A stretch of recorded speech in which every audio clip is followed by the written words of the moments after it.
Vamos falar agora do café. 3h42 tem quem já esteja com aquela xicrinha de café.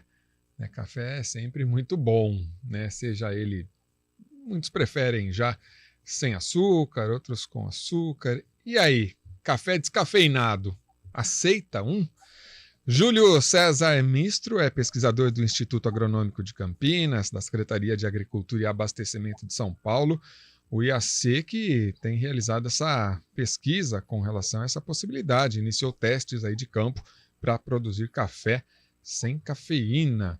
Muito boa tarde, Júlio César, obrigado em atender a CBN Campinas. Uma boa tarde para o senhor. Boa tarde, André. Eu que agradeço o convite de estar aqui na CBN Campinas, conversando um pouco sobre o café descafeinado que a gente está pesquisando aí já faz alguns anos, né? Como o senhor falou, né? Faz alguns anos a gente conversa sempre com o pessoal do IAC e a gente fala que nada é num estalar de dedos, né? Sempre essas pesquisas duram e duram anos e vão, de repente tem alguma intercorrência e mais um novo prazo, né? Um trabalho realmente muito bacana que a gente acompanha. E quais têm sido esses resultados? A gente pode ter realmente o grão, um café descafeinado já no pé? André, acho que, em primeiro lugar, seria importante a gente esclarecer aí para o público o que é um café descafeinado, né? Seja ele natural ou não. Então, o café descafeinado, o café natural, o café normal, ele tem em torno de 1,2, 1,5% de cafeína no grão, né? E para remover essa cafeína do grão, hoje há dois métodos principais que são utilizados, né? O método industrial. O primeiro seria a remoção usando solvente químico, geralmente usa glicol ou metano, ou então a remoção da cafeína do grão no café usando água, né? E essa pesquisa, que ela começou em 1999, lá com a Maria Bernadette Silvarola e com o Paulo Mazafera da Unicamp, começou a procurar aqui no Banco de Neoplasma do Instituto Agronômico de Campinas plantas que já possuíssem no seu grão, já não possuíssem, melhor dizendo, né, no seu grão, a cafeína, né? E para um café para ser considerado um café descafeinado, tem uma resolução da Anvisa, resolução 277, que o café descafeinado ele só tem no máximo 0,10% de cafeína no grão. Então, esses cafés que a gente compra no supermercado, ele vai até 1,5%, 1,6%, né? Então, o café descafeinado, ele tem no máximo 0,10% de cafeína no grão. E foi isso que aconteceu em 2004, quando a Bernadette, pesquisadora do IAC, descobriu aqui no nosso germoplasma do café à noite do IAC 3 plantas que já que não tinham cafeína, mas no máximo 0,10% no grão. Tá? E a partir daí ela começou a fazer cruzamentos, a desenvolver novas plantas, a selecionar essas plantas que, claro, juntamente com o baixíssimo teor de cafeína, né, também tivesse uma produção razoável aí para o cultivo comercial no campo. Agora, interessante o senhor falar isso. Eu, particularmente, sempre achei que a porcentagem de cafeína fosse bem maior no grão. Já é naturalmente baixa, então.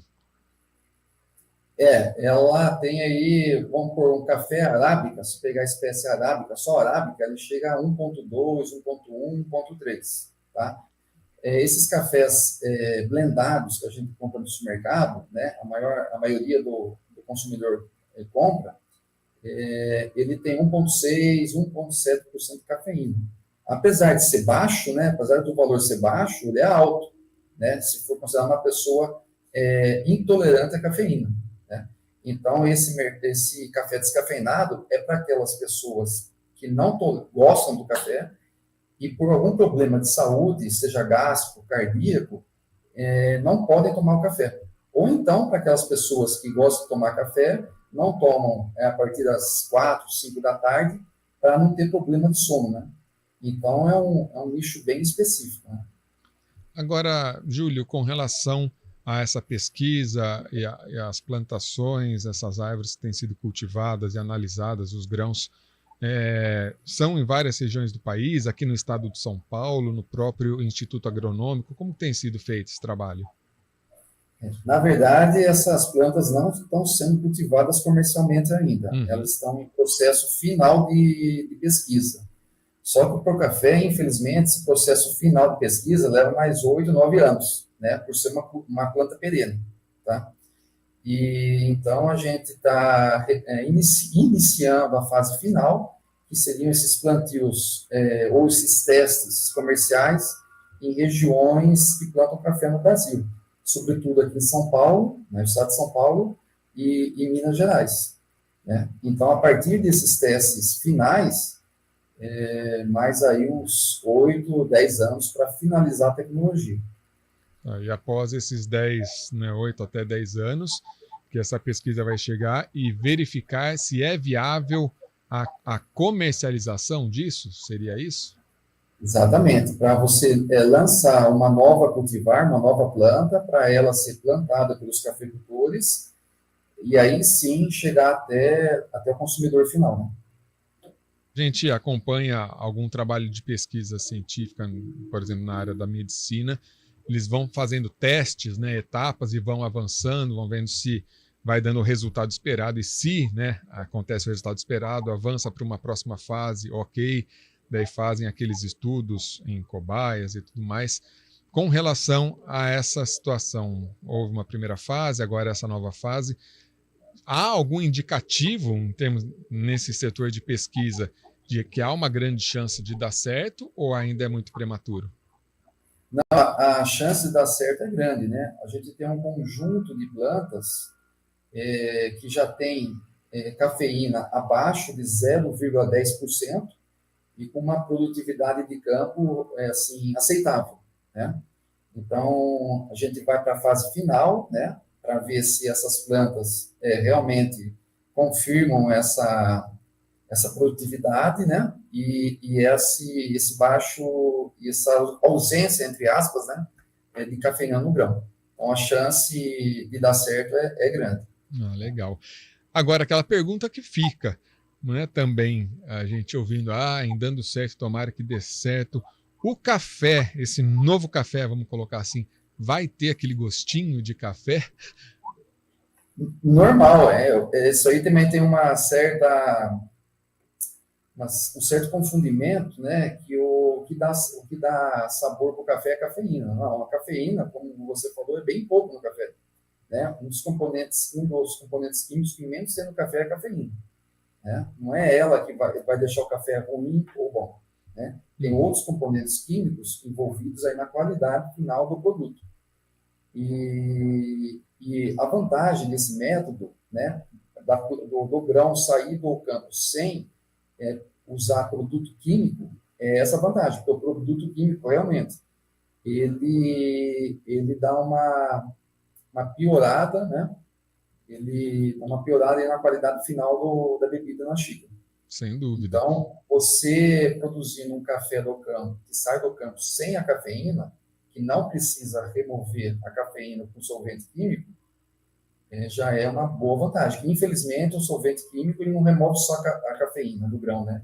Ele remove outros componentes químicos que dão a qualidade final do café na xícara. Certamente, como o senhor colocou, além dessa questão de retirar a cafeína, ele traz outras questões que tiram outros nutrientes, talvez, né, outras partes qualificativas do próprio café que fariam bem também, né? Já a remoção via água, essa perda não ocorre, entendeu? Só é removido a cafeína. Uhum. Mas é muito caro, né? Então, o mercado, a indústria brasileira, ela tem que mandar para o México ou para Vancouver, no Canadá, para remover essa cafeína do grão. Então, o custo ele fica muito alto, né?